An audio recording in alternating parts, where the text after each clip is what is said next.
What's going on? What's going on? What's going on? Welcome to the No Life Digital Podcast. Sorry for starting a little bit late. Had a late night in the office, but we're here and we have a lot to talk about. Talk about Pokemon. Doobie's got a lot of Pokemon stuff to talk about. Supposedly, the Pokemon community has been sending death threats to news outlets for covering this, the game. We're going to talk about Death Stranding. I'm about 30 hours, maybe 40 hours into the game, and I have lots and lots to say about it. Very excited to talk about that. I want to talk about Red Dead Redemption 2 on PC, and we don't have too much tech news, but we should be good after that, and some news stories as well. So without further ado, the co-host, Doobie and Jerry. Hello, gentlemen. Yo, what up? All right. Let's go. Let's get it going. Yep. Let's open up with Death Stranding. Can I just say one thing real quick? Yes, feel free. Zoom, fix your shit. Because look, using stupid XSplit, it fucking works perfectly. It's just Zoom with Cam Link that does not work. Yeah, that's fix your shit, Zoom. Well, honestly, dude, I've had a lot of problems with the Cam Link. I've had a lot of problems with the Cam Link. I don't know. I don't know. I understand it's a kind of a cool software, like hardware thing, being able to just plug a camera right in. But I've had tons of issues with it. So it could be the Cam Link too. I wouldn't count that out. I know, but it's just when you're actually doing it this way, it works perfectly. Yeah, it does look perfect. And like if I'm just recording it with the regular Cam Link software, works perfectly. Yeah. If I try to use it in Zoom. Or just OBS by itself. But if you open it and then use XSplit, it's perfect. Yeah. That's odd. And that's not even an Elgato software. No. Like, I don't know. Yeah, that's weird. Okay, let's open this up really quickly. Hopefully there's a good amount of stuff in there. There we go. All right, let's get into Death Stranding. You guys watched me play a little bit. What did you think of just watching it? Did you think it was cool? Did you think it was exactly what you saw in the previews? Basically, but I still want it. I only watched the first stream. Don't know spoilers, but it's stupid and it's up my alley. Yeah. I watched a couple different people play some of it. It's not a game for me. Oh shit! There we go. Never mind. Go ahead. What I will do is I will eventually catch the 30-hour long movie on YouTube of the cutscenes, because that's kind of all I really want to see is the cutscenes. The walking simulator / FedEx, simulator, not really interests me. And I know there's more to it than that. I know there is some combat, but it just everything I've seen for it just says not for me.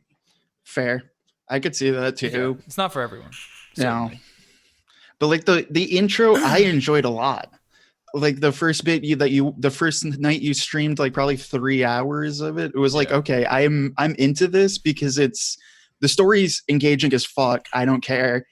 It is. Like it seems like it's Kojima. It's that's what I'm saying. Like the story is what interests me, and that's what I'm gonna go and look up is the story. It seemed like for me a game that I would enjoy watching someone play. Well, I find that so interesting because I was like, I'm the opposite. Yeah, I want to find it out myself. Yeah, I was playing it. I was like, I don't know if anyone would want to watch me play this game. So after I streamed for 2 days for maybe 6 hours, and then I was like, do they really want to watch me? Because these are some long treks that I'm gonna go on. But maybe I would watch it if I didn't want to play it. Yeah, because there are cool hidden things that you find along the way that are pretty interesting. So they think that's part of. As far as streaming goes, I think it definitely comes down to how well the person streaming it is at filling in the dead space. Yeah. If you're entertaining if you're just an entertaining streamer, there's plenty of opportunity for you to be entertaining while streaming the game. Yeah. Or even if you're doing something else and you just kind of want to walk around, maybe you want to listen to music and just talk to chat. It's a good game to do that. But all right, let me get into it. So I'm interested. I'm fascinated the fact that you like the first part because the game opens up, I would say, after about 15 hours. After about 15 hours, you start to get things, and you're like, oh, okay, this is where we're going to go now. this is how the game. Hey, shout out to Doopy for those. And then you start to be like, okay, this game is no joke about exploration. It's just an exploration game in a way that I've never played it before because combat is a backseat. I rarely get into encounters.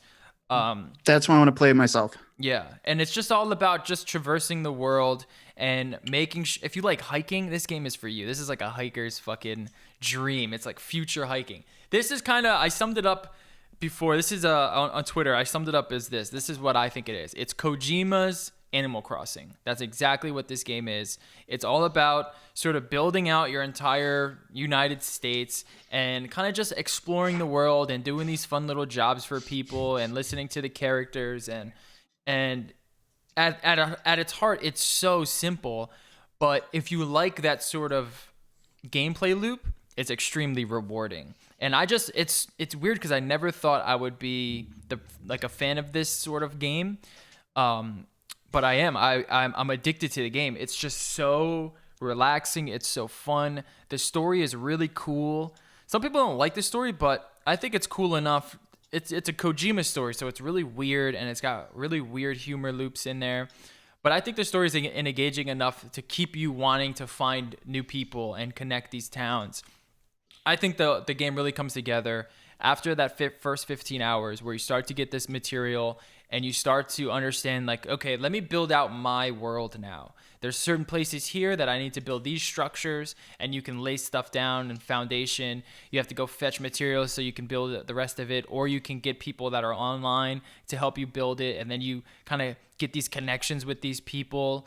And the coolest gaming moment that I've had in a while was in Dark Souls, where you run up and you see the I forget what they're called, like the sigils that are on the ground, and it tells you, like, it's like a sign.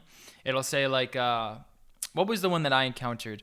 It was like a cliff, and I didn't know there was like something underneath it that you can jump onto. And I remember coming up to it, and I didn't know this was part of the game, and it said, like, you know, it said something like, just trust yourself. So I was just like, let me just fucking fly off of it. So I jump off of it and I land on this thing, and I'm like, holy shit, that's awesome. This game takes that concept and just embeds it directly into the heart or the core of the gameplay, and it's really cool. You stumble upon this area where you might not have the right materials to traverse it. You know you're gonna die. Timefall is like raining on you, so clock's ticking. And then somewhere off in the distance, you see someone's structure that's half built, and you just have the right materials to build it and finish it for them. And then you use it, you log in a couple of days later, and then you get the likes for it for people who else used it. And it's just a really interesting way to build an adventure game. My biggest issues with it is I wish the combat was either more present or less present. I feel like right now where it is, the combat just kind of gets in the way because it's not a focus. And you kind of have to hold a lot of gear for combat that you never really get into. So I much rather them kind of, really kind of push it on you. That way it's a much bigger role in this game, or just take another step back where, you can hold on to one gun and you'll be okay. So right now it's just like half of your loot is going to be weapons and stuff. And you might encounter some situations where you do need that. But for the most part, it's pretty easy to kind of sneak around them. Another thing, definitely play on hard. It's just a much better experience. It's a lot more intense. The time fall eats away at your stuff a lot quicker on hard. The people, the AI in this game is really smart, which is really cool. They can spot you from a mile away. Some games it's like if like where they're gonna spot you, even if you're standing right in front of them. In this game, like, if you're up on top of something and there's a guy that's looking at you, he can see you, and he'll fucking try to get another guy to come over and come at you. And I thought that was really cool. I haven't played with AI that was that smart since, I guess, Metal Gear 5. But overall, it's certainly a game that is not for everyone. It's not for everyone. But I think it's interesting because I really enjoyed it. I'm the Call of Duty, Madden, Blockbuster, AAA gamer. And this game has really it's really struck a chord with me. And I don't know why. I just find finding the right loadout, and then going out and making these fucking stupid runs so rewarding. You know, building these structures out, getting past the mules. What my favorite thing to do is I'll have to take a package like all the way across the map, and then I'll come up to 2 mule camps, and I'm ready to kind of infiltrate them and take their stuff. So then you get a bunch of their equipment, and it's too heavy, so you need to find a way to transport the rest of it. So you steal a truck, or you'll steal like a floating carrier, and you'll load all your materials on there, and then you'll come to the next one and be dealt with another problem that aims you to fix this. And then you have the timefall experience, and then you have BTs that you have to cross, and it does become really, really intense. But once you hit that end point, it's just like, all right, we made it. Let's load up and do it again, and load up and do it again, and load up and do it again. And I can see why some people might find it boring, but I do think that there is enough variety, at least through the main game so far. I haven't done too much of the side quests. Usually I'll do a side quest if it's just on the way. But so far there's been enough variety in the story and the equipment that you get and the loot that keeps it interesting and keeps you wanting to explore. Some of these people and these characters are really cool. I saw Conan O'Brien in the game. I didn't even know he was in the game. There's a bunch of like weird sort of just like indie characters that have their own sort of side stories, and they require different missions, and those have been really cool. And I guess the question is it fun? Right, that's kind of the big question. Everyone knows it's a Kojima game, so they know it's going to be a crazy story. They know there's going to be cool cutscenes and great art direction. The graphics are absolutely gorgeous. But is it fun? And I personally think it is. I think it's really, really fun if you enjoy that type of gameplay loop, and you'll know in the first couple hours. If you don't like the first few hours, you're not going to like the game. So you'll know pretty quickly. So what you should do is that, if you're thinking about getting it, watch the game. Watch the game. I would preferably watch someone who's pretty early on, like where kind of the boring stuff is happening. That way you can see like, oh, you know what? I do want to go see what's over across there. How do I get up that mountain? How do I get across that sea over there? What's in that crater over there? Because that's what it all is. That's what it's all about. And then the multiplayer stuff added to it just turns it up to another level, and I've really, really been enjoying it. This is a boss fight where you fight this monster thing, and it's pretty easy. It's kind of stupid how easy these boss fights are. Again, my biggest complaint is I wish that the combat was either way more center focus or kind of pulled way back. I will say I enjoy the Twitter memes of people stacking their gear way too high and falling over and losing it all. Yeah. Those have been very funny. Yeah. Well, I mean, you get to a point where you have to carry a lot of shit. And there was one the where the challenge guy of carrying it is pretty fun. There was one of the guys crossing a bridge, stumbles, hits the edge of the bridge, and all his stuff goes into the river, and you just see it floating away. Yeah. And I'm just like, damn. And then you have to weigh the fact, like, do I have to go get this gear, which is going to be a problem, or do I just, try to find it elsewhere? That is a turn the console off and reset. Well, okay, that's a good thing. So I had a situation. What happened? I forget what happened, but I was like, maybe I should just reset, because I just didn't feel like dealing with doing whatever I had to do. I forget what it was. I can't remember, but I did, and it didn't reset me. It's autosave, so it reset me in a place where I was already too far ahead, and I was like, no. So now you know. If you're listening, do you have the option for manual saving? Yeah, you do. You do. See, that's what I always do. Even with games with autosave, I will always have at least one file of manual save. Yeah, me too. Except at this point, I didn't save it. At this point, I didn't. That's what a long history of JRPGs has taught me. Yeah, that's true. Yeah. So the fun question. I kind of have to go back to like Red Dead. There's a lot of things in Red Dead that you do that aren't fun, but they add to it's a slow burn. It just adds to the overall weight of the game, and it makes the game feel as if you're way more connected to it. So you do these things, and it just, slowly brings you in deeper and deeper and deeper. In this game, it's like they took that concept and just it's hard to explain. It's like he took that slow burn and made the slow burn the centerpiece of the game. So it's the entire game is the burn, if that makes any sense. Like the reward isn't the game. The game is that slow burn and really building these pieces together. And then when you get that reward, which usually isn't groundbreaking, like you're getting another cutscene, you're getting some story closure and maybe a piece of loot. But it's it's that whole journey thing. And I'm trying to think, like, Red Dead did it pretty well, except that game, the reward was way better. It was a massive battle at the end. It was awesome loot. It was, a sack of cash. Breath of the Wild kind of does that, even though I would say Breath of the Wild I think Death Stranding does it a little bit better than Breath of the Wild here, where the journey itself was fun because the map was just gigantic and there was just so much cool shit everywhere. Except there wasn't too much in it. It was kind of just like you come across this place, there might be a weapon here. That's pretty much it. You might find a shrine or something. With this game, I mean, it's just who the fuck knows? You turn the corner and there's a celebrity, You turn the corner and there's a structure you've never seen. You turn the corner and there's a mule outpost that has a certain thing that you have to deal with in a way that you haven't done before. And I thought that was really cool. The fact that the whole game is about, just kind of being on your own and just seeing how you deal with these weird parameters that Kojima has set.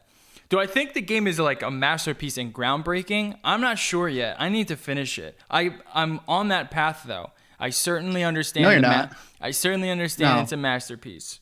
No, it's either a masterpiece or the worst game ever made. You can't have a middle ground here. Okay. Well, I'm almost near the masterpiece side. I don't think it's the worst game. I think it's far from that. I can understand why people think that though, because it's not a traditional game, and Kojima said something about it. I should bring this up. Well, what I found super interesting too was like there seemed to be a good amount of like it's weird to say from Dark Souls, but like the way you could interact with other players who could like build things and leave other things. I found that super interesting. Yeah. Yeah, and it's a centerpiece. Like you rely on that sometimes. Like there's a few times where I go out, I'm like, I know that I'll find someone. I'll know there's gonna be a watchtower out there, so I can look and see where this thing is because someone will fucking build it. And if there's not, then you have the things to build it. The cool thing too is that one of the mechanics is the paver, the road paver, and it takes a lot of resources to build it. So what it does though is build this gigantic road that just pretty much just skips everything and you could just take the road anywhere you want. And it's great for transporting these huge amounts of materials. And people actually kind of come together and they try to build these roads out. And I thought that was really cool too, because you'll log in and you'll say, oh shit, the road is all the way over there now. I can take it all the way to that fucking outpost and I don't have to worry about that whole BT section. And I thought that was really cool. Kojima here recently has made he's come out and basically said that let me see if I can bring it up this way. I don't know if you guys can see it, but he basically said like Americans won't. The reason why the reviews are divisive because Americans just don't get it. Americans just they like Call of Duty, they like first-person shooters. This is not that. And I don't know. I kind of want to know what you guys think about it because that's essentially what he said. Not sugarcoating it at all. I think that's a cop-out. Yeah. But, like, I get his point because we do have a lot of ADD problems here, but, like, that still seems kind of cop-out-ish. Yeah. Yeah, I think he shouldn't have said that. I don't disagree with him. That doesn't mean he said it. Right, basically. Exactly. I don't disagree either. Because I am that type of gamer, right? I do enjoy all those types of games. And I do like this one, so maybe I'm an outlier, but I don't know if he should have said it. Just kind of cheapens the game. It kind of cheapens the game. That's like someone saying the reason you don't like this movie is because you don't get it. You're not smart enough to get it. And it's just like, really? That's what you're gonna say? You know what I mean? Yeah. That's just kind of okay. Now you're really being pretentious just for pretentious sake. He was speaking to an Italian audience and a French audience, so it could have been just like pandering. But I do kind of understand what he's saying because the game isn't traditional by any means. Is it a new genre? Someone brought this up. Is this like a new genre of game? I don't think so. I mean, consider he it just brought an it up. adventure game. Kojima said it himself. That Oh, this did he? is It was a a Strand new game. genre of it's a Strand game, Yeah. whatever that means. Yeah. No. It's not. It's not. It's an adventure game. The mechanic of like allowing others to do things in the world, but you don't see them, that's a Dark Souls mechanic. It's not even his own mechanic. He does expand on it greatly and makes it his own, but it's not a new mechanic. So like all the pretension aside and kind of where I'm at with it and my experience with it, I truly think like it's leading up to those higher scores. I don't know if it's a 10 out of 10, not yet. I need to really go in and finish it and to make that distinction. But I think there is something there because every time I log in, something new is happening, and I'm just so deeply connected to this world. It's so weird. It's, you know, when you like play a first-person shooter for a while and you just know the map like the back of your hand, you kind of get like that with this, except he kind of like throws curveballs at you along the way, and I think that's really cool too. It's like always changing, and then you have the time fall mechanic, and it's cool. And that's pretty much it. I don't know if I have anything else to comment on it. Yeah, I think that's pretty much it. I feel like there was one other thing though. No, nothing yet. I still gotta finish it. And I want to do a spoiler video as well. Maybe a spoiler episode, maybe in a couple of weeks, where I just talk about like the like everything about the game and just kind of my thoughts on it.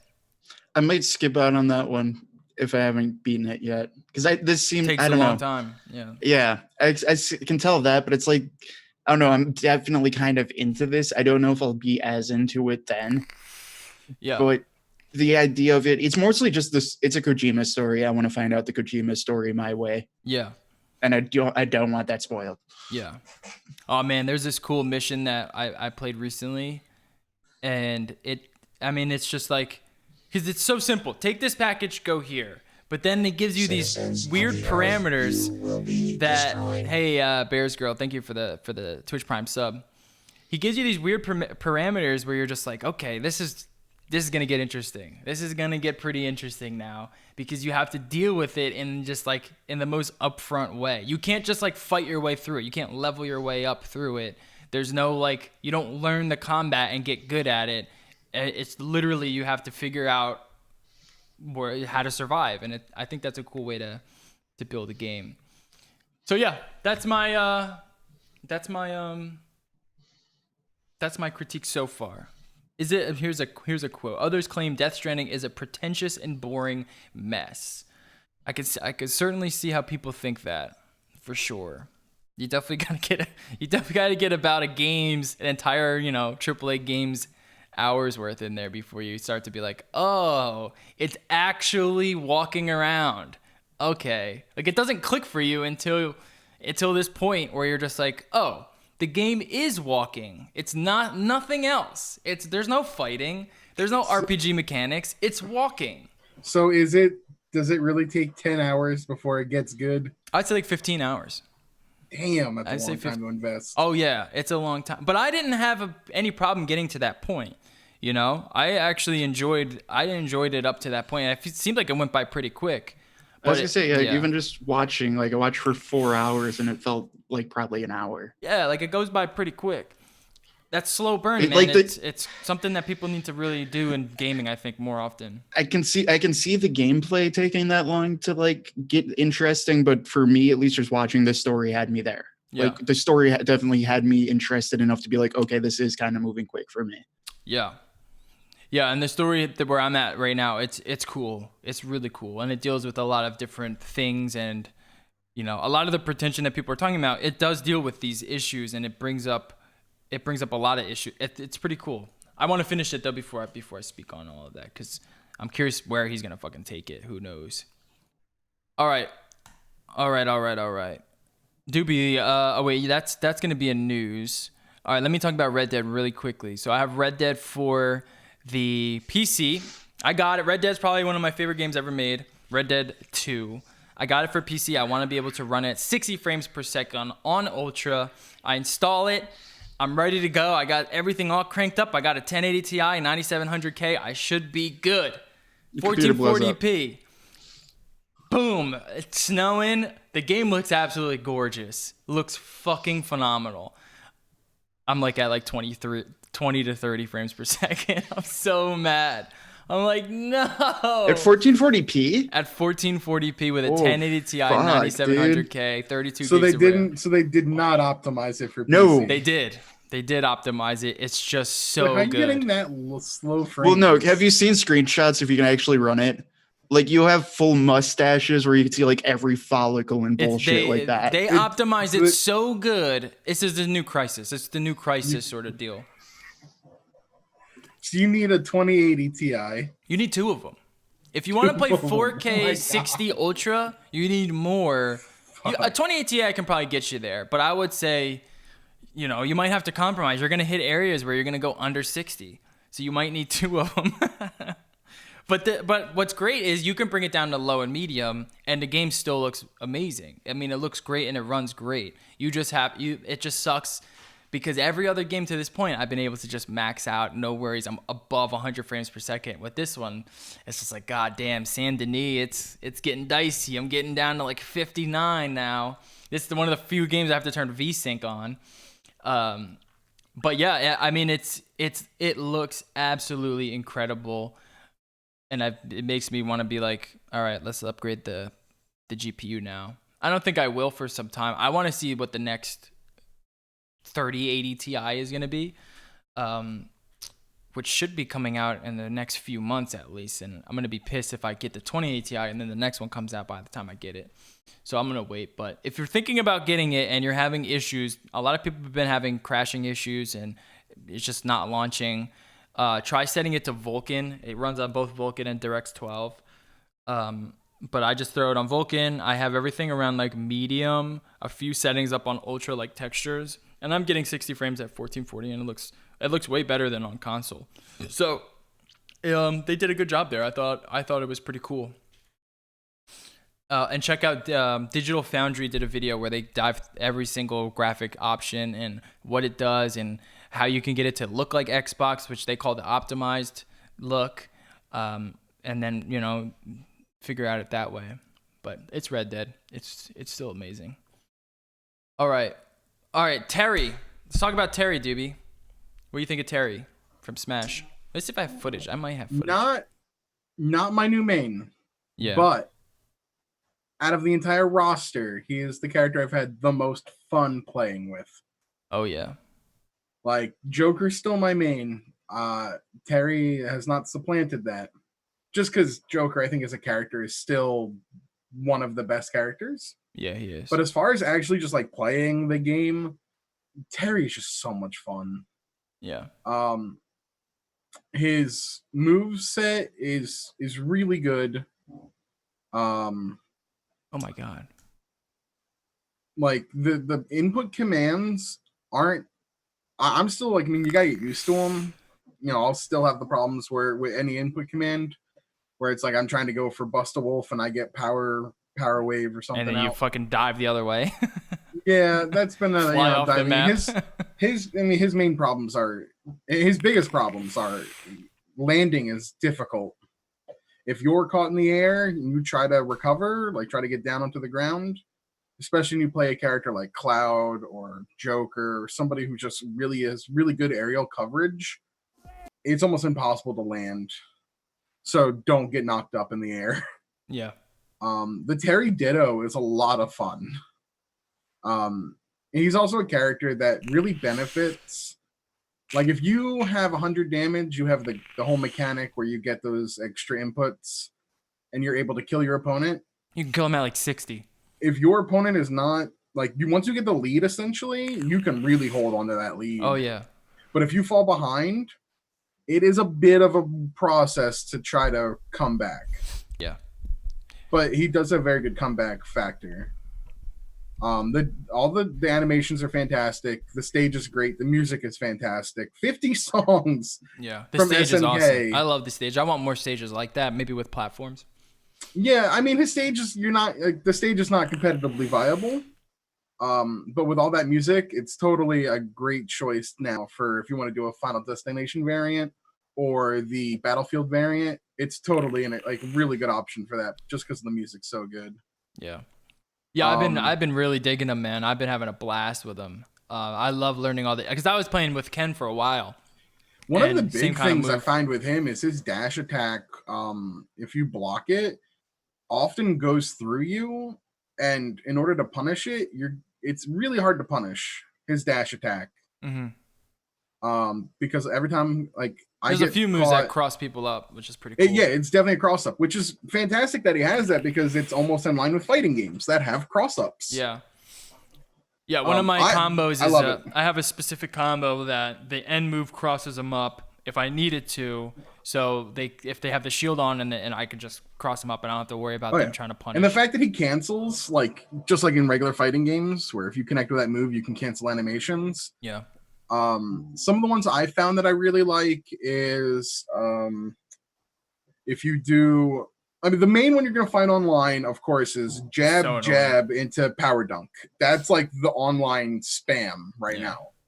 Because jab just leads into so much. And down tilt at low percents also leads into, it'll lead into Bust a Wolf. Yeah. Where if you try to do that on jab, it's not safe on block. To use FGC terms in a Smash game, it's crazy. It's not safe on shield, which is also saying not safe on block. Mm-hmm. It's not safe. You can get punished. But if you do down tilt into Bust a Wolf, that's confirmed. Jabs into like a higher percent, jabs into the power geyser. That's a really good combo. Yeah. I've seen some really sick ones where it's like down tilt into jab, grab, up throw, up, it just you can just cancel things and it smooths really nicely. Mm-hmm. And then doing the input, of course, for power dunk, like I think the base damage with just doing down B, jab, power dunk is like 28%, but if you do the actual input for it, I think it bumps up to like 40%. Yeah. And that's just a guaranteed 40% right there. Well, if you have and if you have the meter, I got a combo up to 60-70% with one combo. And there's only about one situation where they can kind of get out of it if they're quick enough. But I mean, it's almost guaranteed. And that's pretty insane. And then once you're there, all you need to do is hit them with one extra, special, and they're done. Then they're fucking. Yeah, and if you even connect an up air at low percent, you immediately go right into up B. Yeah. Yeah. Because it's just gonna add all that damage. His nair is sick. I love his nair. His nair moves into all combos. There's some sick tech. I don't know if it was intended. I don't know if it's gonna get patched out. But there's an actual way to charge his up B with that invincibility. And then there's a certain like thing you can do where you dash, stop, dash, and then do some other stuff, and you'll actually keep the invincibility charge. So then you can use it and have the invincibility on it, even though you're not doing it in the spot you started with. Right. So the fact that he can essentially charge that is kind of crazy. Yeah, he's been a blast. I've only been using him. I might try to main him, but I like to main everyone for a little while and then move to the next. And he's been a blast. Yeah, and it's funny that but he gets wiped out by anyone who can zone. If you have a player that can zone, you can't play with him. He's just not. It's like Ken. You just have to run up or Little Mac. I mean, it's like if you're playing somebody who's extremely fast, or you're playing like a Samus or somebody. Like you have Power Wave as your projectile, but it's not. There's so much lag on it, and and it's not like a projectile, say like Clouds, where if they're ledge stalling, you can't just knock them off ledge with it. Yeah, I do wish Power Wave would knock them off ledge. I think it does. If you're up close, but if you're trying to do it from like far away, like Cloud, you can throw that out, and I guess the hitbox actually goes under the stage. Whereas Power Wave kind of just travels across the stage. I've had it knock people off a couple of times. Maybe a bigger character. If you're up close, there's the hitbox. Like if you're right at the ledge, the hitbox might hit him because that Power Wave kind of like does, instead of doing the actual wave animation, it's almost like a burst, kind of like if you're doing it in the air. Yeah. And that might have a hitbox that hits the ledge. He's tough too. Like you have to know the combos to win. You know, you can't rely on just his basic attacks. You have to learn how to combo, and you have to learn how to use those specials like on a dime. He is a character I wish I had a fight stick for. I know. That worked with Smash. I was playing with him like with my hand like as a fight stick to get that. What's that one? That one special. That's not the power. That's not the geyser. It's the other one. And it's hard for my thumb to do it. His like supercharged Bust-A-Wolf, which is the double quarter circle. Yeah, it's hard to get it the other way, so I have to use my hand like bam, bang. And that's the thing is, I swear I'm inputting double quarter circle. And then you power geyser the other way. I get power geyser, and I'm like, what the? I didn't want that. I wanted to tell my opponent, "Are you okay?" Yeah. Yeah, he's fun. Man, just it's so much fun. And you can fucking combo. You can like nair combo, then combo jab into his specials. I mean, he's a cool player. I find that forward air is a really good approach tool because they don't. At least the opponents I've faced so far have not respected it at all. And if you nail it at low percents, you can immediately go into down tilt. Oh yeah. And then lead into a Bust-A-Wolf or lead into a power dunk. His recovery is so bad though. That's the only problem with him. His recovery is really, and like I said, recovery and landing, just both of those in general are just that's his compliment. Hot garbage. And it sucks because when you play with like people that are pretty good, you have to rely on. It's like the complete opposite. It's like the complete opposite of Joker. Joker's landing options and his like off stage game is really good. Yeah, because his recovery grabs from so far away. Or, you know, he's got the gun you can shoot down below you to stop people from coming at you. The best thing you might be able to do with Terry is throw a power wave to stop your momentum, maybe throw in a power dunk and have it spaced out so that you can immediately shield upon landing on a platform. Yeah, but you gotta mix. You have to mix up. Get wiped out anyway. Oh yeah, of course, because online is just complete trash. And that's the thing is like the input lag is a reason why I think I'm not getting my specials out on time like I should be, because I know I'm importing quarter circle, and I can do it offline. But as soon as I hop online, that input just gets eaten. Yeah, it does. Yeah, but he is fun, so go check him out if you haven't. All right, let's get into news. Yeah. All right, let's talk about. Do you want to talk about Pokemon first, or do you want to go into the Sonic trailer? Sonic. Let's do Sonic trailer first. It's gonna be short, but it's man, They did it. Yeah, they did. That's basically what he looks like here in this picture. I'll show you a little bit of the preview. It's 1,000 times better design. They got the guy who did the lead animations on Sonic Mania, which was a fantastic game and probably one of the best Sonic games ever made, to come in and do this redesign. And it looks great. The fact that the trailer that we had that sucked was the same year as this trailer is kind of crazy. Yeah. Those animators really they crunched hard. I guarantee you that. Oh, yeah. And then the trailer in general, just the tone. So like, remember that old trailer had Gangsta's Paradise? Mm-hmm. It had some really bad jokes. This one, I feel like Gangsta's Paradise is too slow of a song. It's not a very fast song.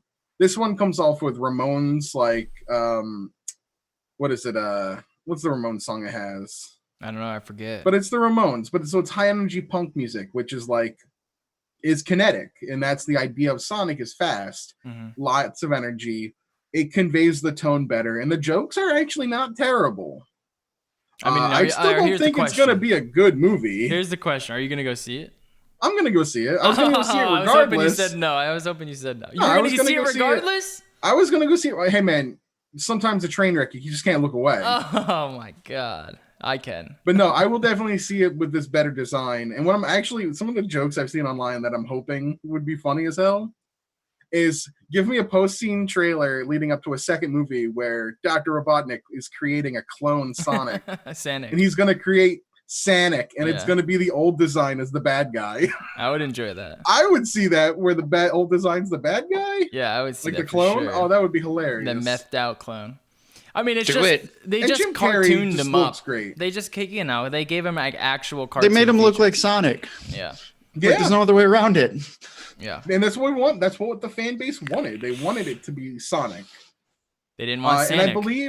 And I believe, I think somebody did say that some of the animation team behind this is the same people that were behind the animation of the Pokemon, the Detective Pikachu movie.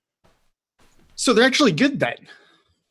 That's what I'm saying. If this, Like- yeah, I mean, the fact that they were able to make this design and get this done in what, like 5-6 months? Verve asked a good question. How much it cost them? Probably a redesign. good fucking amount. Probably a All good right, amount, but let's see if we can but figure this here's out. the thing, though, in the marketing, when and a lot of people saying, "Oh, well, this was a marketing stunt. This was the plan all along." They had people talk about the film by being bad first to get press on it, and now they have it. The new redesigns, there's even more good press. I mean, the redesign probably cost them a lot, but if they were going to release that original product, I'm hoping that this redesign is able to be made back because of that. But That's what I'm thinking is like Their this budget was 90 million, by the way. Yeah, like that's what I'm thinking is like, no, you just invested the extra money because if you released the first product, you would have lost everything. And this way you're at least hopefully recouping your loss, basically. Yeah, so it's going to be interesting to see how the release comes out. And like I said, I'm going to go see it. I was going to see it regardless, but I'm definitely going to go see it. I want it to be cheesy. You know, I don't think it's going to be a great film, but it might be on the par. Maybe it'll be on par with Detective Pikachu, which was a solid film. That probably, I mean, when you have a bar set so low of video game movies. Like, what do we got? We got Sonic coming up, and then Mortal Kombat film. So it'll be interesting. Here's a cool comparison image of the two. It's so night and day. It's so crazy. Yeah. Like the fur color is so much better. The eyes are no longer trying to flee his face. I think it's mostly the eyes and the nose. They look way better. Well, they look the fur, proper. even the fur looks cartoonish, where the original fur looked way too realistic. Yeah. The teeth are all I agree fixed. with the fur being even the mostly nose better. Looked too realistic. Right, the nose right. now But looks better. I like the colors of the old one more than I like the colors of the new one. So like more natural color. I do like the more natural color than like. I will say we're going super cartoony with it, I guess. Yeah, I will say the old one does look like a more realistic version of what that creature would look like. You know? Oh yeah, and it worked for Pokemon when they made them look realistic, but I think it doesn't work in this universe because this is Sonic entering our universe, whereas the Pokemon movie, where they looked realistic, made me actually believe that was a living universe, not bringing something into a universe. Yeah, it's a very different like tone where I don't think realistic really works for Sonic in that aspect. Whereas Pokemon, it did work. It totally worked in Pokemon. Okay, seeing some of the other like lighting places and stuff, it does look better. But that main photo, I think the color looks worse. But I'm finding more pictures where the color looks better and it looks better overall. It certainly looks better overall. Well, video game movies, as Verve points out, they're never good. And that's the thing. It's like when we talk about our standard of video game movies, for me, essentially at this point, it's Mortal Kombat 1, the original, and Detective Pikachu. I mean, just play not a high bar. Just play a Kojima game if you want a good video game movie. Pretty much. There's no information on how much this redesign cost them. I guess we'll find out when the movie, like after it's all said and done. I would wager it's around like $20 to $30 million. That's a big undertaking. Also, spoiler warning.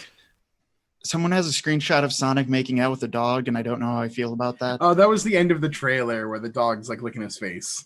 Oh, okay. Okay, just if they paused it and it just makes it look like they're both going in, and it's like that. No.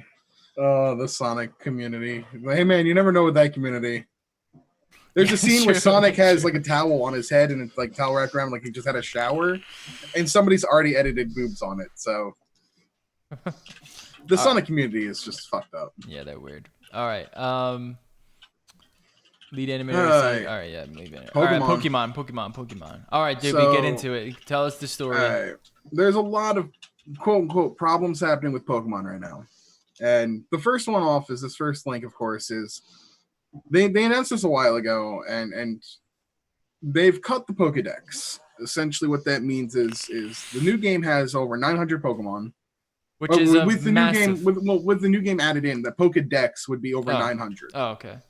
They're having 400 minus I think the 88 is the new number of Pokemon. So out of that, there's like 312 returning Pokemon out of the previous 700. So it's essentially almost cut in half, a little more than half. And people are mad about that, which I understand. That's a valid criticism. Like the Pokemon are cut, and there's no actual way to bring them into the game. They're just not supported at all. So whereas in previous games, even though they didn't have a national dex, you could still import all of the Pokemon in. In this one, the code's not even there for them. So you're not even able to bring them in. That's a problem. I understand that that's a problem. I believe that's a valid criticism. But there's more than that. They've now cut 99 moves. In total, 144 moves, but 99 moves, not including the moves from Let's Go and other outlier moves. Some of them were mainstays: Hidden Power, Return, Frustration, Pursuit. Classic moves. Now, are you sure they were cut or were they replaced? They were actually cut. If you import a Pokemon that has those moves, the game will tell you, this move is not supported. You will have to delete the move. You will not be able to relearn it. And that's because of a competitive thing. They're trying to change the competitive meta. In order to do that, you have to get rid of moves. And the game that only has a lot of Pokemon, the list of moves is over 600. Yeah. There's too many moves. So people are having complaints about that. Can someone clip Doobie saying that, please? There's too many moves. Fucking Mario over here. I mean, I get that, but like moves for me, there's a few moves that I've seen that I'm a little disappointed are not coming back. Signal Beam is a really great bug move. Oh man, there's no Signal Beam. Dude, almost all of the moves you've listed, I don't even know. See, I know Signal Beam. Well, Signal Beam used to be able to be learned by Jolteon, which gave it a lot of coverage for competitive, and now it can't have that. So the whole meta has completely shifted, but people are trying to raise concerns with anything. Does that suck for like the super dedicated hardcore Pokemon? Yes. How many are there actually? That's what I'm saying. It's a very vocal. Like who in 2019 is still grabbing your Game Boy, heading down to your local LAN, hooking them up with a cable, and being like, "Dude, Pokemon Duel right now." Actually, the competitive scene is extremely vibrant. They have official tournaments. Do they do it online, or they have to do it in person? There's some online, but a lot of them are in person. Is it? They have world championships every year. Like Nintendo themselves host it. Yeah, but how many? Okay, so how many? What is this prize pool? Like, I guess what I'm trying to get to is like, is this scene more competitive and bigger than Heroes of the Storm? Because I'm guessing Pokemon no. And if you're below Heroes of the Storm, yeah, sorry. So Pokemon 2019 World Championship was in August 16th to the 18th in DC. That happened. I'm trying to see if they have anything. They had live streaming information. Let's see what the prize payout was if I can find it. Well, while you do that, the next point is mediocre graphics. The game graphical quality looks inferior to games released years ago to the Nintendo Switch. Textures have low quality and distance. More than $500,000 in prizes are up for grabs. Championships apparently is what they said. 500? That's not too bad. So Pokemon 500? No, that's pretty decent actually.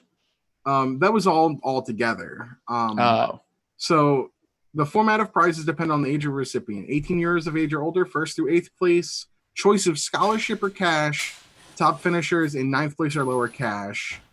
Under 18 years of age, travel certificate or scholarship, and then travel certificate. Like how much cash? First place of the TCG, the trading card game, won $25,000.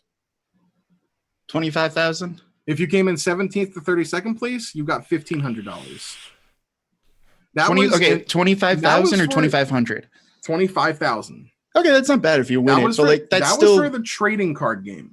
Okay. The video game, and it's funny that the trading card game got that much because the first place winner of the video game only got 10,000.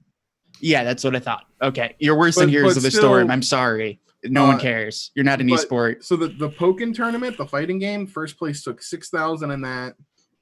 And then that was in the Masters division. In the Senior division, you got a $3,000 Pokemon Visa prepaid card. Nice, dude. So the biggest. I mean, like second place got 4. Like in the game, second place. I mean, is that really a lot though, Doobie? Third and fourth took Is 5,000.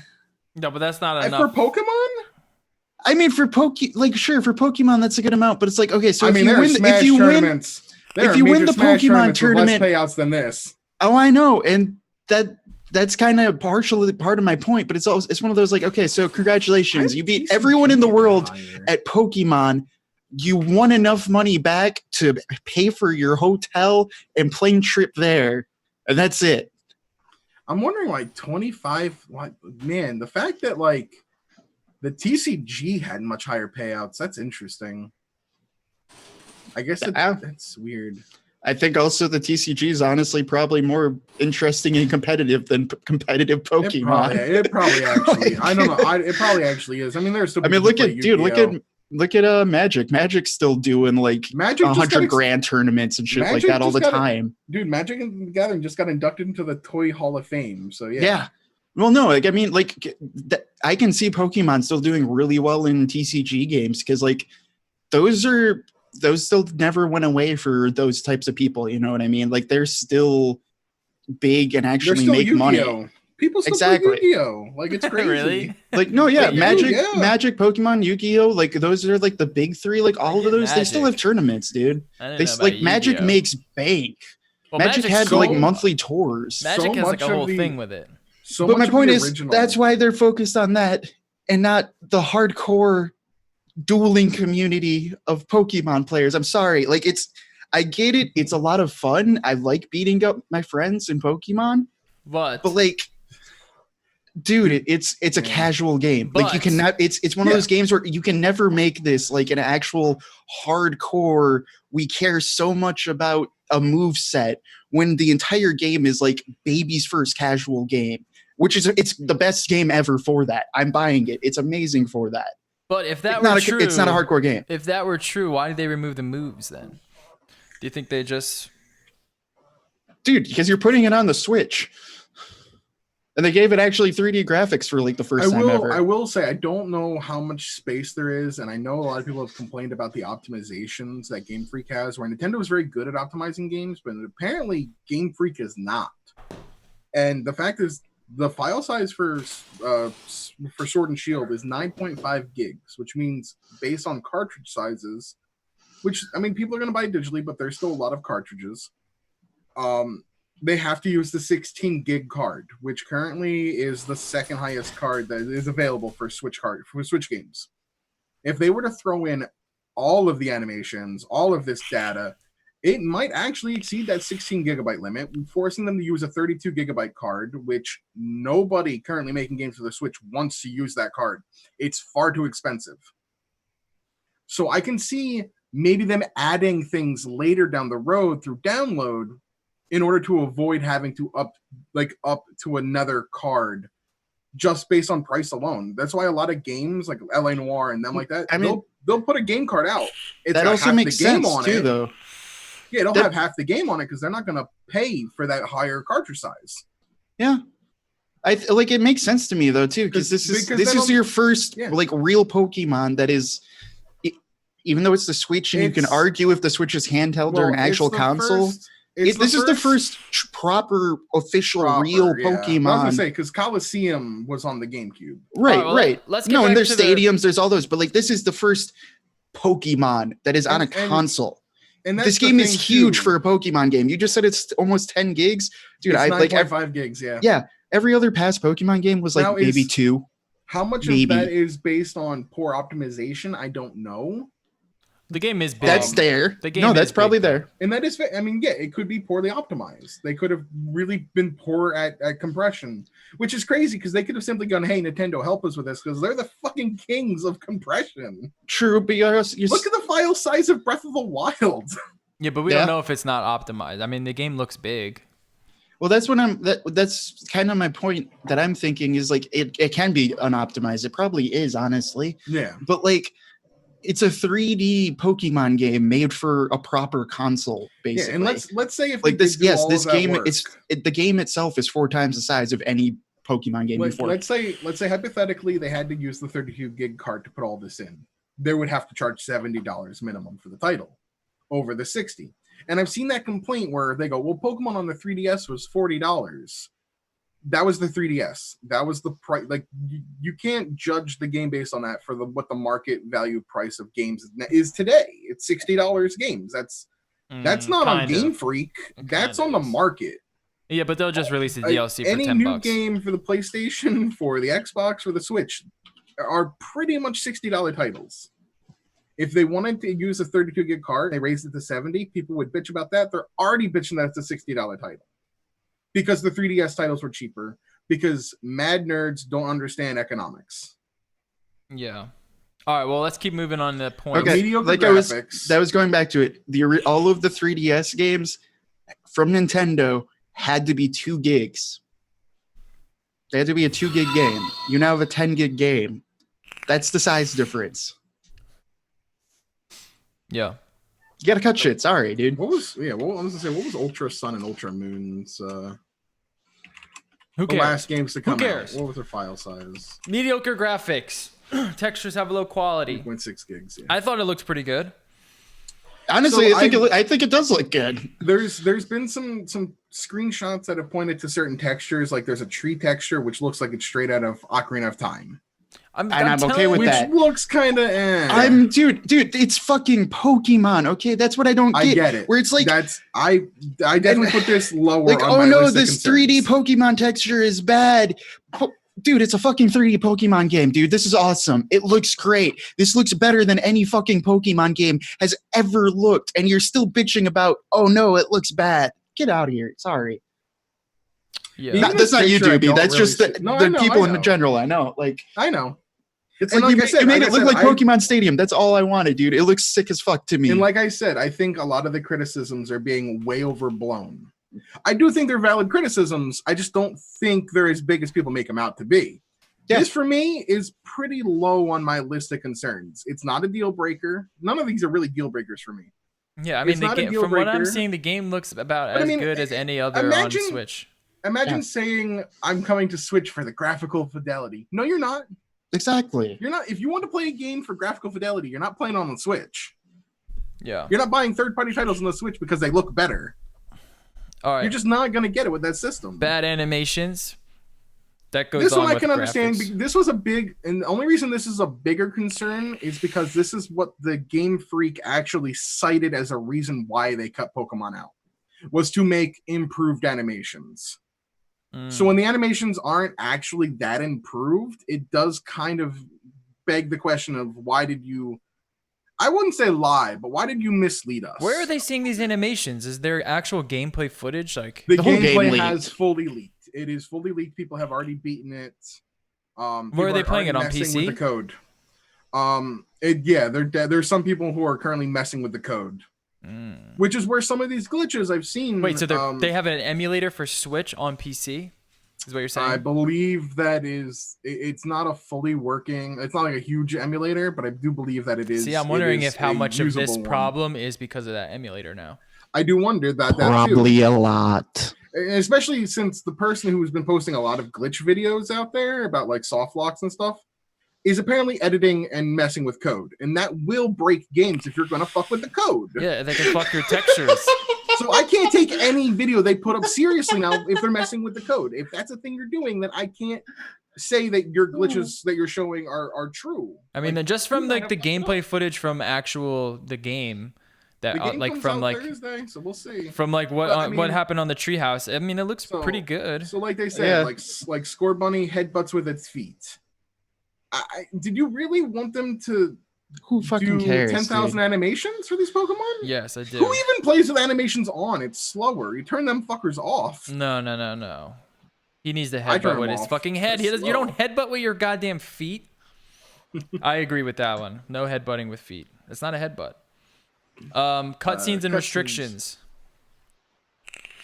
What's this? What are they complaining about here? So this is a complaint that's been in Pokemon forever. It's been forever, and it got worse with Sun and Moon, which were very cutscene heavy. You couldn't skip cutscenes, which meant like replaying them was kind of a chore because you had to sit through long cutscenes. So this one essentially is just a constant complaint of Pokemon in general. So it's not a new complaint. It's just a complaint in general. So you have to watch a cutscene, is what they're saying. Essentially, they're saying, man. the story is forcing a Pokemon to be in my way, so I can't continue down this route until I do the story thing. Because that's how stories work. Don't play a Kojima game then. Graphical issues. This is another thing here. So apparently there's been low quality, which, like I said, like the textures and stuff like that. Pop-in has been a thing where you'll just be walking along and trainers will pop in out of nowhere. Yeah, I mean, this all could be emulator issues. But pop-in is not a new thing. Yeah. Like, look at it's not, Breath but of it's the Wild also had a ton of pop-in. Again, is this? It goes back to all of these supposed issues where it's like no one actually has the fucking game. We have a bootleg janked emulator that we had to fuck with the code to even get work in the first place, and then we're gonna bitch about it. Like, yeah, it sounds like a Nintendo fan. Trainer models will also disappear mid-battle when an attack with a high number of particles is used. Like what are also happened on 3DS. What are actual reviewers saying about this who actually have the game on for the Switch version? So according to reviews don't come anybody with criticisms like these rabid fans, reviewers, and this is according to Reddit, of course, because Reddit's fucking toxic. Any reviewer is just going to give it a high score because it's Pokemon. Redditor, there was a Redditor article, like a Redditor thread, where it was just nonstop. Journalists are jerking off to the game because it's Pokemon. They're not going to take reviewers seriously because they don't want to listen to them. Mm-hmm. They're just mad and they don't want to listen to anyone else that has any opinion. What are reviewers saying? Have they said any? Are there any out? So far, the one review, like, no, there's not. I don't think there's any reviews out yet. The only thing I saw was a couple articles about this whole issue. Saying that, like, it's still going to be fun. Wait. You won't be able to catch Pokemon in the wild areas or higher level Pokemon until you got a badge allowing you to do so. Let me explain this one. I don't know how I feel about this. In the previous games, when you beat a gym leader, they would say, oh, hey, like, if you beat the second gym, they'd be like, hey, Pokemon level 30 or lower will now obey you. Yeah. That's always been that, like that. Catching gets weird. I do get that, but like, it's the same thing, basically. This is the same thing, but done in a different way that also allows the wild area to have high-level Pokemon that make you go, oh, wow, this kind of feels like a breathing world, where Pokemon are varied levels, but without letting you capture a level 55 in the first 5 minutes so that you're overpowered completely throughout the game. It's a barrier held by gym badges, which has always existed. It's just executed differently in a way that I don't think is that horrible. Remove past features, removing old features so they become a one-time gimmick. But unlike earlier titles, this new game doesn't add anything new except Dynamaxing. Where the old games didn't add anything new except for Mega Evolution, and then what does Dynamaxing mean? I'm also. Moves.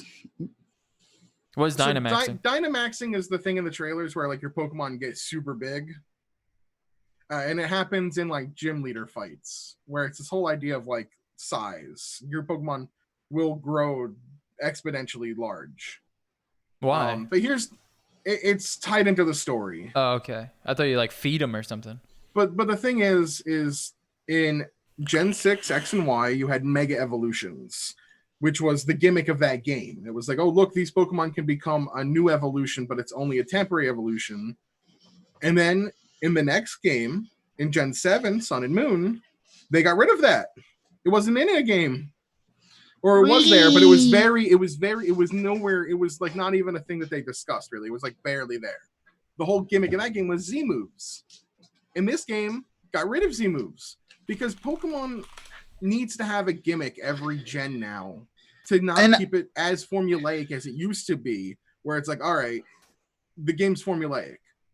It is. Now, like, just embrace it. This stuff in, they would have the same complaint, but go, oh god, they kept all this stuff in. Look how formulaic it is.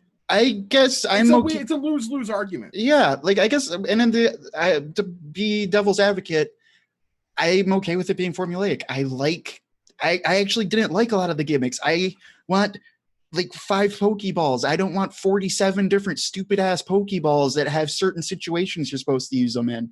I don't care about any of that. I want the normal game. A surf ball, a net ball, a heavy ball, a fast ball, a premier ball, a quick ball, a level ball, a heal ball. Like, no, dude, I want a fucking ultra ball, master ball. I want a ball that's your normal ball, one slightly better, one better than everything. And to all of the complaints and criticisms, I got 2 balls for you. What is no Fucking GTS suck. featured? So GTS is the Global Trade Center. It's been around since Generation 3. But It's wouldn't that where be you- GTC? It's like Global Trade Service. Oh, okay. It's been also known as Global Link, Global Trade Center. It's gone through a different bunch of names, but it's always kind of been like the general abbreviation is GTS. But so it's been around since Gen 3. It's how you online trade, essentially. It's like how you kind of say, hey, I'm willing to give up this Pokemon. I'm looking for this Pokemon. And now they don't do it anymore. Well, sort of. It's just going to be tied to Pokemon- online. Pokemon Home is a new app they're working on to kind of replace Pokemon Bank and Pokemon GTS by making it all in one. The problem with Home is that once you bring Pokemon from any game into Home, they can't go back. You can't take it and put it into Home and then move it from Home back to Bank. You can move some Pokemon from Home to Sword and Shield, but like I said, with the decks being cut, you can't move all of them. So you run the risk once you put a Pokemon into Home that you can't put into Sword and Shield that they're kind of just stuck there. You can't really do anything with them, which is a little unfortunate. They have said that there may be, they didn't say no, they didn't say yes, they just said that there may be support to move those Pokemon at a later date in a different game. So you kind of have to go on a faith. The game also requires Nintendo services, the online service. You will have to pay for online to use online features with Pokemon, which you haven't had to do in the past because they've all been on fucking handheld. It's also been, this is the first time Nintendo's made you charge that for any way. So every game is going through that. Exactly. But Pokemon fans thought they were impervious to this, apparently, which is complete bullshit. All right, the they last should have point. known they weren't. This is a big one for me, man. It's only like 14 hours long. I mean, That's a little Pokemon depressing. takes kind of as long as you want it to. There's speedrunners out there. I mean, the older Pokemon games, like if you were to, and this is the thing, this isn't an average, and I guarantee you with the leaked copies, people were trying to beat it as fast as possible. So this is just trying to beat it as fast as possible. You're not sitting around looking for all the Pokemon you can catch. You're not going through, doing all this other stuff that you might want to do. This is somebody who's just like, all right, I need to beat this game as fast as possible so I can leak the whole damn thing. If you wanted to do that with any of the other Pokemon titles, you could totally beat it in 14 hours. Mm-hmm. The only thing that might be slower is just how slow the damn cutscenes are. Interesting. That's pretty short, though. And this game has cutscene skips. That's pretty short. I don't know what cutscenes you can skip, but... So, I don't know. And like me, I'm looking forward to you playing this game in more ways than one. I look forward to racing this game as a speedrunner. I look forward to doing a Nuzlocke run. I look forward to doing a casual playthrough. So I'm going to get at least 60 hours out of it. Just in that alone. So I'm fine with that. I was going to say... easiest... I mean, Pokemon has always been fucking easy. Let's be honest here. It's never been a hard game. Yeah. It's a game for children. It's never been hard, and it's never been that easy or that long either. They're all been the same length, basically. Mm-hmm.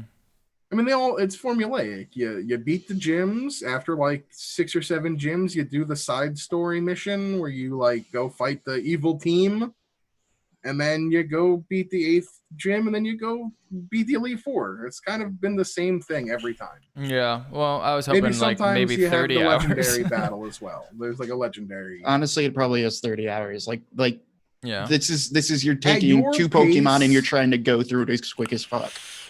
And this thing is like this thing says it's be able to beat it in 16 hours in slow pace. What defines slow pace? Well, we'll see. Who's trying to leak this and playing it at a slow pace while trying to leak it? Yeah, if you go fast, dude, Pokemon's always been a short game. Go back to the original ones, dude. You could beat that in a couple hours, honestly. You can beat. I mean, maybe Gen 2 is a little bit longer, only because they added all of Kanto back in, which definitely bumps up the length of the game because you're essentially adding in a second area. And then Red has level freaking 80 Pokemon, so he's actually kind of hard. But well, on top of that too, it's like what this is going off this is going off the definition too of just beating the Elite Four is the end of the game. That's beating it. When like at the same time, Pokemon was always supposed to be like make who you want, catch everything you want. I do Pokemon randomizers. Depends on how you say what you say is beating the game. I do Pokemon randomizers. I can easily beat pretty much any of the. I can beat Fire Red and Leaf Green in about 3 hours to 4 hours with a random team, just doing randomizer. Heart Gold takes about 6 to 7 hours, depending on how bad the late game is with randomized. They're not long games. They've never been long games. I mean, I always thought Pokemon was just catch Pokemon. Yeah, it's kind of what it is. And I mean, if you want to catch every single Pokemon, guess what? There's still probably 600. Yeah. And that's going to take you longer than 16 hours. I look back to my favorite Pokemon game of all time, which is Pokemon Platinum, Gen 4, DS. And the funny thing with this whole situation is this isn't the first time. It happens every generation. This whole argument happens, like people just bashing it. Oh, yeah, dude, because they're all wrong. The only good Pokemon is the original 3. I didn't like Gen 5 at all, Black and White. I didn't like what I saw coming into that generation. I skipped them. I didn't play them. I thought I was done with Pokemon. And then I got hooked back in with X and Y on the 3DS. But, like, and I put 500 hours into Pokemon Platinum. I love that game. Doing what? Just like catching Pokemon? I caption Pokemon, playing, like, just fighting, like, just doing, like, leveling up all my Pokemon to 100. Is there, like, an end game? There's some... The older games used to have a post game that you could kind of keep playing, but they have definitely kind of shied away from that ever since pretty much, like, Gen 4.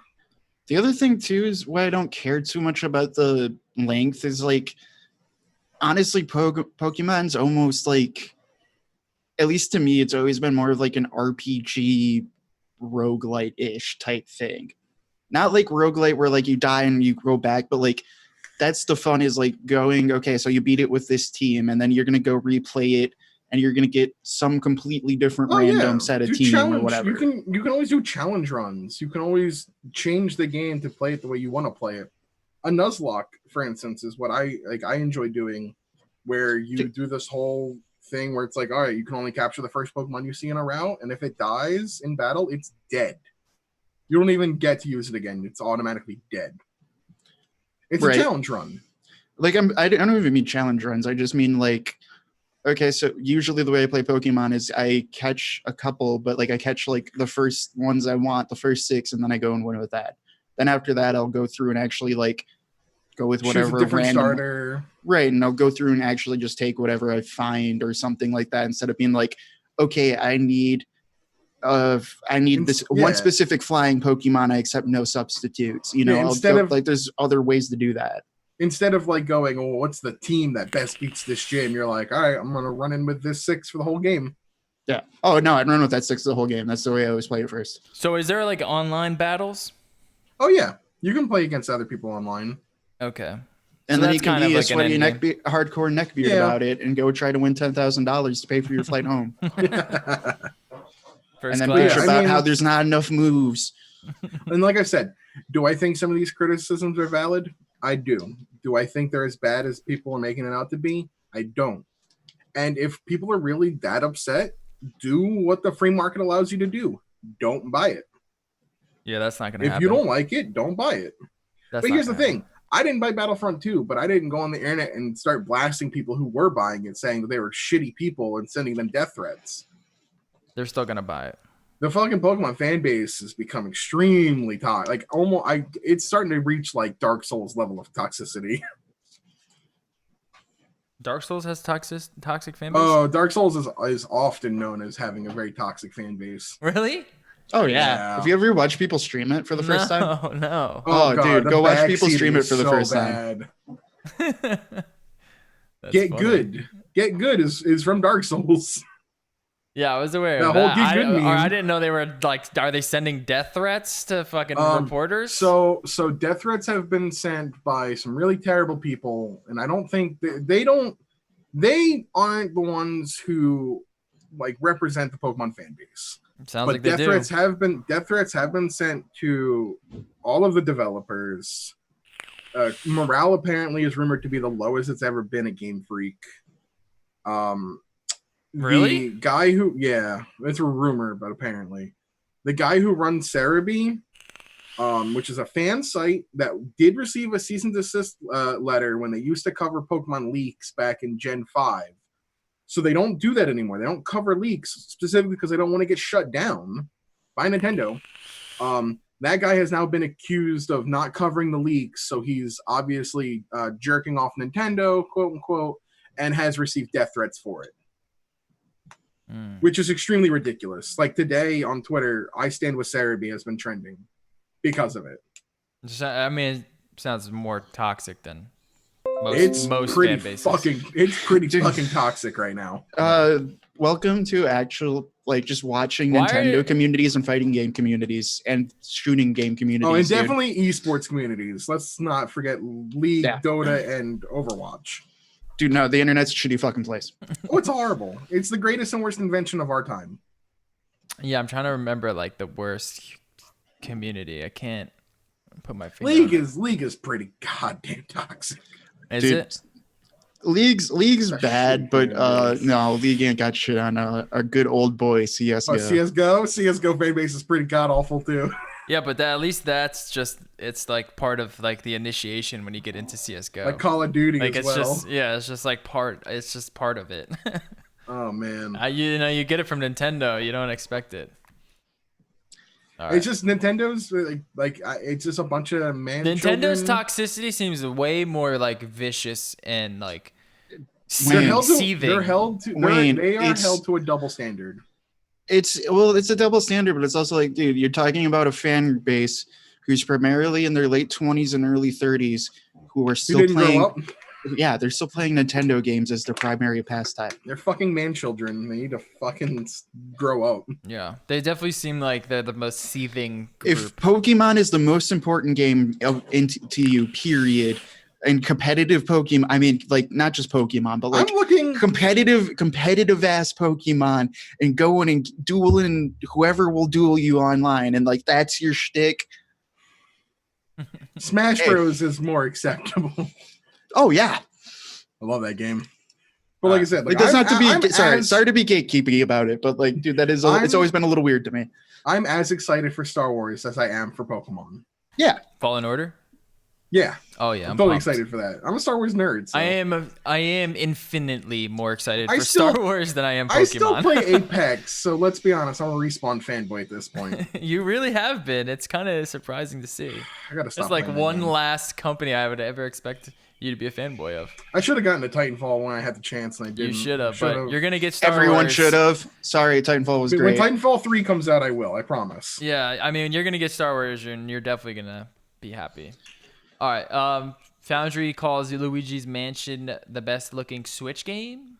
So they didn't call it that, but it might very well be the best looking Switch game. If you've seen footage of this game, it looks. I bought it, but haven't had a chance to play it yet. No, you just buy Nintendo Switch games and you never play them. We all know. I don't have time. I need time. Find me time. Let me quit my job. Yes. Let's get big and get paid. All right, okay, the lighting in that's actually pretty sick. I know, right? Especially for a Switch game, I'm impressed. Yeah, it's easy to do when you're only rendering a tiny room at a time. You know what I mean? Hey, fair, but no one else on the Switch has done it yet, so credit where credit's due. Yeah, I mean, it does look really good. What is Luigi's Mansion? I've never played it. It's like a puzzle game? It's like an action, kind of action adventure. Not really puzzle. There's some puzzle elements to it, of course. But essentially, you play as Luigi. You have a vacuum that sucks up ghosts, and you gotta suck up ghosts, and you fight bosses. Is it like known as like a good game? Should I get it? The original is really good. It plays a lot like a Metroidvania almost, where like you have a map and you unlock progression by finding upgrades and things like that. But they're fun games. The only complaint I've seen about this one is that the combat is a little easy. It's pretty easy in terms of Yeah. combat, but the Okay. bosses I've heard are like really well done. Where all the like, despite the fact that like the main regular baddies that you fight are kind of easy to beat, and Yeah. they're kind of generic. The bosses I kind got of a question. I got take another the question. sunshine on that one. I've been since Odyssey's come out. Ever since I beat it, I've been hankering for a game like that. Will this be something like that? Will this fill that void for a It's little not, bit? I wouldn't say it's Odyssey. Like Odyssey was a big game. This one is definitely more like level based, where Odyssey kind of has this open feeling to it, despite the fact that there Yeah, are but I multiple like the worlds. challenges and just the feel of it all. You know what I mean? Like, is this going to? I don't know. Maybe not. I guess You might not. want to check it out when it goes on sale. Yeah. What am I saying? Dude, I just Switch game on sale. I just want to play another Odyssey. This dog though does look really fucking good for the Switch. Yeah. Odyssey 2, I'm hoping happens. Odyssey was such a good game. I want like 9 Odysseys. It was so good, dude. Are you kidding me? It But was fucking then the amazing. fan base will yell that it's too formulaic. Oh my god. You need to get out of these fucking forums. I do. The internet's a terrible place. I don't need to even get hear away about from it, this man. stuff until you bring it up. I don't like it. I go on Reddit and Twitter too much. All right, and then Sony files a patent for a cartridge. This is an actual super interesting development. I've also heard rumors about the next PlayStation, and everyone's freaking out about it already. So, whatever. I mean, Sony. I've seen a few video breakdowns of this and some theories on it, and I'll try to explain. It would just be an SSD. SSD. That's essentially what I'm thinking, right? That actually is kind of the prevalent theory I've heard, is that this would be the easy way to exchange an SSD out of your PS5. Because the PS4 you can change the hard drive, but it is kind of a pain in the ass. Well, it's meant to be. It's like an actual hard drive, so it's meant to be like stationed in. So some people think that this could be the game cartridge of a new portable, like a new portable system, like a Vita. I don't think so. I think right now with where It's everything's too going, that Sony Sony after Vita, Sony really doesn't want to get into the handheld market, especially with Nintendo kind of dominating by having their hybrid. I highly disagree with that. I just don't think Sony would get into the handheld market again. No, absolutely not. Now is the best time for them to do so. Switch is blowing up. If there was a new Vita that I could play God of War on, it is blowing up, but you remember, you look at the DS versus the PSP, you look at the 3DS versus the Vita, they're not gonna win against the Switch with a handheld. They won't. I don't think they want to win. I think they just want money. They'll get it. And they'll get it. I don't, and maybe in Japan, but I mean, the Vita did not have any support. They just need to actually, like, focus on it if they wanted to even compete. This is an SSD that you can simply go and pick up. Like, hey, here's a 2 terabyte SSD that is essentially a cartridge, and you can easily remove your old SSD and put this one in. Makes sense in a digital future where you're going to essentially have to do that. But that would be so expensive. That would be more expensive than just buying a regular SSD and plugging it in with a USB. Well, that's the thing, though, is that if they want to make this console be affordable somewhat at launch and get it to $400, I think this is how you do it. How? You make cartridges instead of having an SSD? You essentially add in that extra $200, like extra $100, $200 you're gonna have to pay. I think you're saying you do it the PC MacBook route of you buy your MacBook with 128 gigs of storage and then hook up an external hard drive. Pretty much.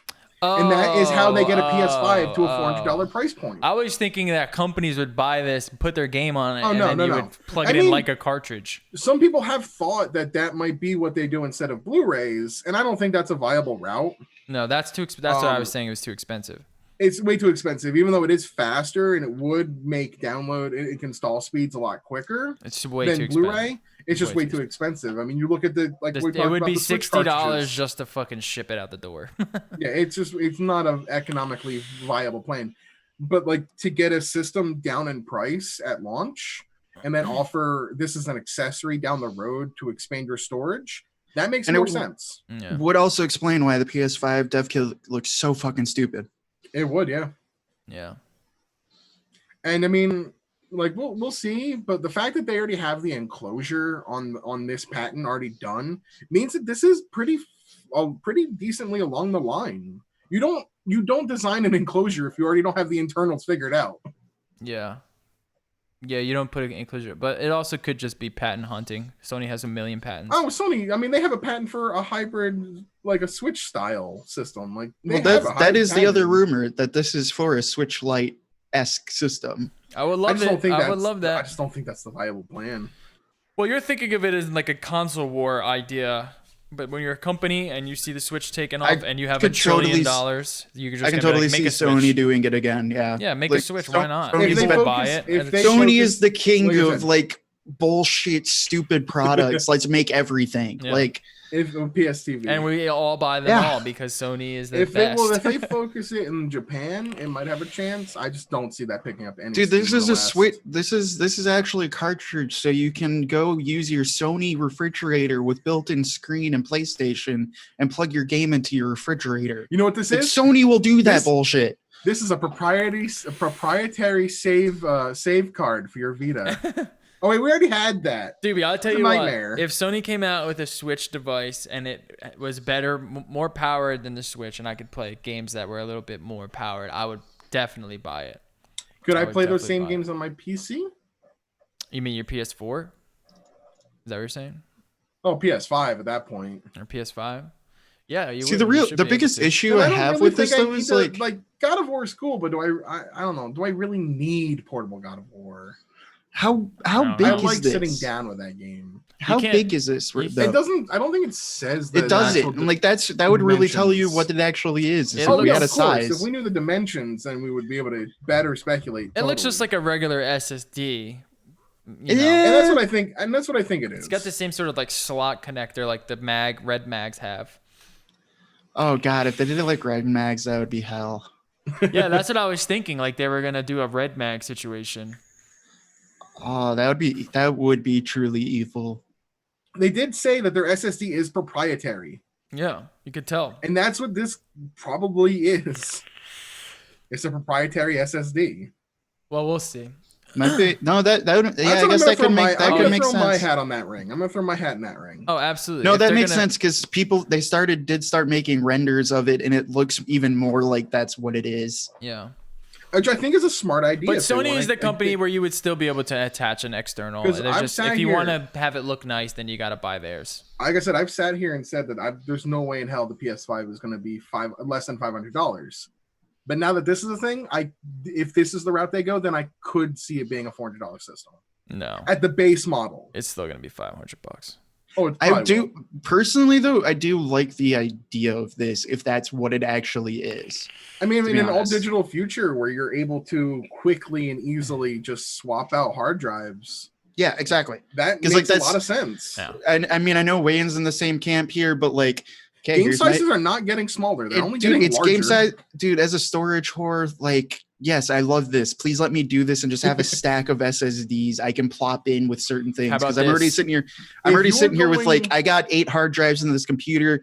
There's another thing under here with like another 20. Jared, I have like 10 on that shelf. Think of this like a nice Sony designed NAS system where you just plug a bunch of these in. Exactly. And then you could just play your PlayStation games anywhere in the cloud. And if you were going to but then you also have it like a red mag and you can just use it for all storage. Yeah, that'd be great. Yeah, if I'm forced to adapt into the all digital future and physical is just gone, then yes, please make this a thing. Well, no, this actually appeases me. Well, that's the thing. That's why I've embraced the digital like future, I guess, is because I work with computers all the time where it's like, no, dude, it's all still hardware. It's just I have everything on this one physical hard drive and I swap it out for another physical hard drive. Like it is still physical to me in most ways. Yeah. I just now it's on a disc and I have 30 of them on the same disc instead of I have 30 discs. Yeah. Sorry. Okay. I think that's it. We're not gonna get. I could be sick. We're not gonna get into any tech, but there is one thing because I gotta get going. Go ahead. Oh, you have something? Okay. I had some, but I couldn't edit in the thing. All right. We'll save it for next week. We'll save it for next because we're gonna get that Apple news. True. And I do just want to ask you one random weird fucking question. Sure.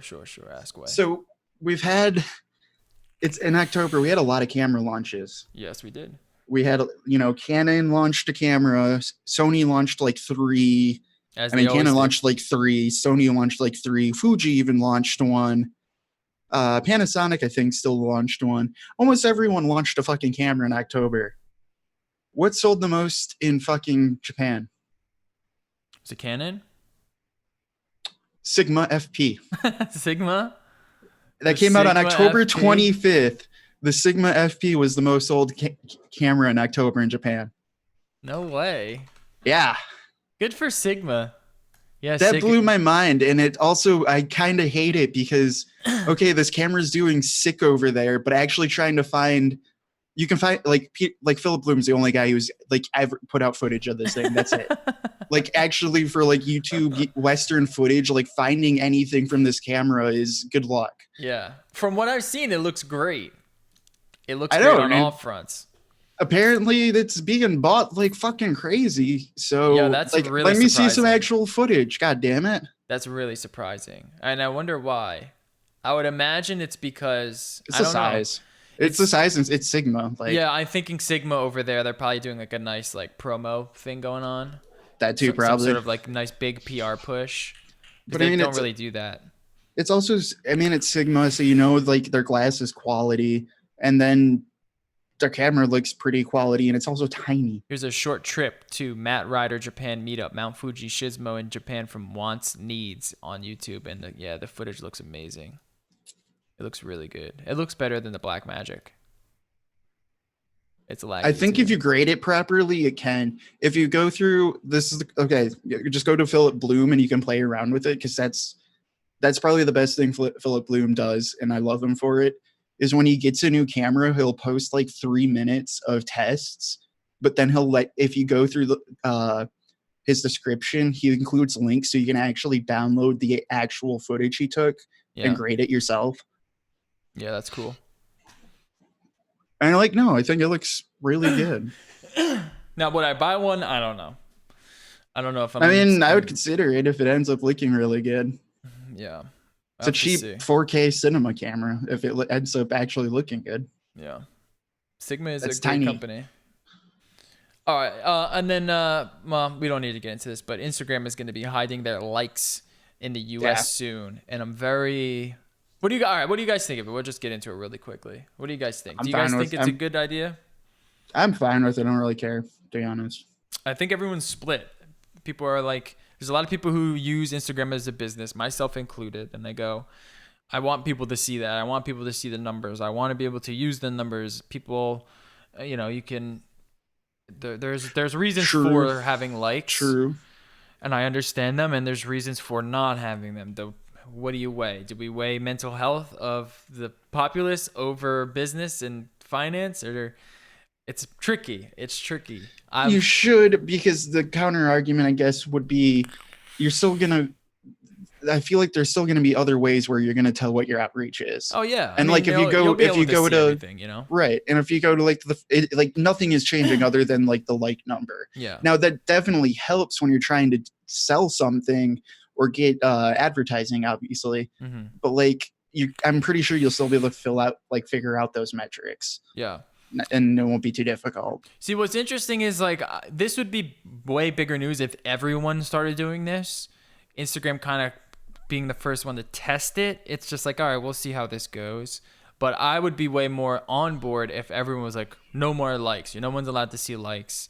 You can see your own likes, but you're not going to be able to see anyone else's unless they share it with you. And right now it's just like, yeah, but you can kind of understand how many likes someone gets and how many comments someone gets. But that's going to be the next. That's all it's going to do is it's going to be replaced with comments. Right, and that was what Cardi B actually brought up. She was upset about it. She was like, it doesn't. She's like the toxicity and the racism and the bigotry and the sexism. It happens in the comments. They're all over my YouTube channel. They're all over my Instagram. People are fighting in my fucking every post that I put. It's just getting too much. And how do you even stop that? You know what I mean? I don't understand how you even stop that, from being a thing. Do you just not have comments. You know, it's tricky. And we got breaking news. Doobie says, Shovel Knight. So I just saw this, just got updated. Real quick for gaming news. Shovel Knight Treasure Trove, the last part, King of Cards and Showdown, December 10th, release date. Very nice. And that will finally complete the last of Shovel Knight's whole thing. Hey, have you played The Messenger? Have not. It's been on my list of things to pick up. I know that it's the 8-bit, 16-bit kind of like. How many games are on your list? Ninja Gaiden? A lot. Trust me, the backlog is fucking stupidly long. What are you playing right now? Currently playing through Trails in the Sky. Oh my god. Second chapter, about to finish that. No, a game no one has heard of. He's playing a game no one's fucking heard of. He's got fucking Astral Chain waiting in the library. I got Judgment. I got the rest of the Yakuza series when the 5th one drops on PS4. Move Astral Chain up. Move the Astral up Chain on the is list. on there. Luigi's Mansion 3 is on there. Yeah, it's not pretty. That's everything. Good. Everything is backlogged. I gotta finish. Find me a way to quit my job and stream full time. I'm working on it, guys. I'm working on Death Stranding, and that's it for now. And then Star Wars comes out, and I'm no life in Star Wars, and I'll stream it. To be fair, this Friday is kind of the last Friday until I guess Final Fantasy VII Remake in March. There's really nothing in between that time span for me. Yeah, I don't. There's probably some games, but not that I know of. I'm not aware. Holiday season, you figure there'd be something. Star Wars is coming out, so yeah. But I'll have a good couple months to get my backlog in order. How pumped are you for Star Wars? I'm pretty pumped. Dark Souls, Star Wars, come on. It's like more like Sekiro, and Metroidvania, where you unlock progression later. Keep talking, please. Keep going, baby. Yeah, it's gonna be good. Made by Respawn. All right, everyone. We'll catch you guys next week. Hope you enjoyed the show. If you guys have any news topics, if you have anything you guys want us to cover, if you have anything, send it over to us. Shoot us a message in the Discord link in the chat or in the description. We'll catch you all later. Peace.